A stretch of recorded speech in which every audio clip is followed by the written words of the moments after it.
Voltar a falar de economia. No comércio varejista, o volume de vendas recuou 3,1% em agosto na comparação com julho.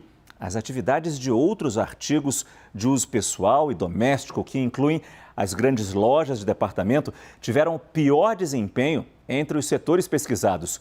Quem tem os detalhes ao vivo do Rio de Janeiro é o repórter Lucas Madureira. Lucas, primeira vez que você aparece no Prime Time, pelo menos comigo, então. Bem-vindo e boa noite.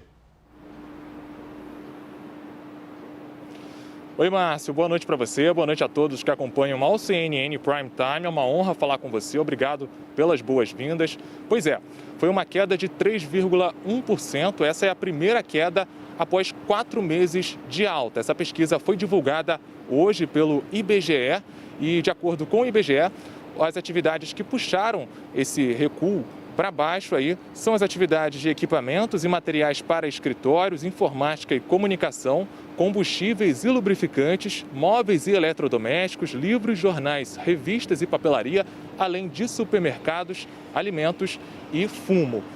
Essa queda foi registrada em 23 estados brasileiros e também no Distrito Federal. Ainda segundo o IBGE, apenas 3 estados brasileiros ficaram com saldo positivo nessa pesquisa. São eles: Roraima, Maranhão e Ceará. Agora, a notícia boa, Márcio, é que apesar dessa redução, o Brasil ainda registra, o setor, na verdade, ainda registra um saldo de 5,1%. Os especialistas acreditam que esse recuo, agora comparado com o mês de julho, tem explicação porque muitos consumidores anteciparam as compras durante o período de pandemia.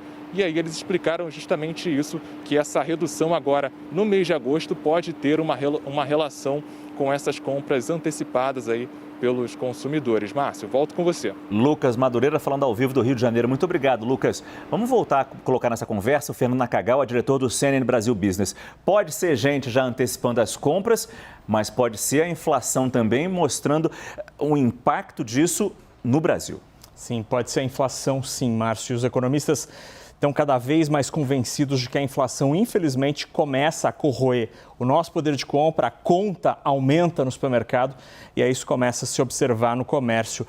Vamos dar uma olhada, repassar os números que o Lucas mencionou. Então, a gente teve uma queda de 3,1% no mês.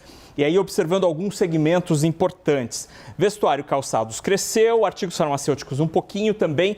A partir daí, setores muito importantes tiveram queda. Supermercados, queda de quase 1%.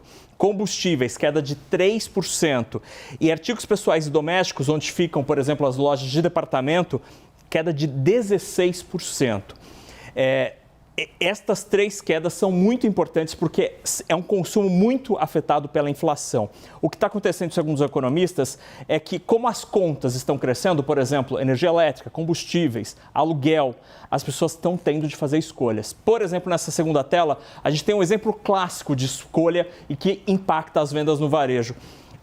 Antigamente, quando a pandemia ainda não tinha afetado tanto a inflação, eu poderia fazer uma cesta com esses 3 itens, carne, azeite importado e chocolate de R$65. Veio a inflação, consumiu o meu poder de compra e eu tenho que cortar custos. Então, o mesmo cliente troca a proteína por frango, troca o azeite por um nacional e troca o chocolate por biscoito. Gasta-se menos, leva-se a mesma quantidade ou mesmos itens equivalentes, porque eu preciso dessa diferença do dinheiro para pagar outras contas, por exemplo, a conta de energia elétrica. E segundo os economistas, é isso que está começando a acontecer no mercado, Márcio. Tem gente que nem a troca consegue mais fazer, né? Tem gente que corta simplesmente, infelizmente. Obrigado, Naka.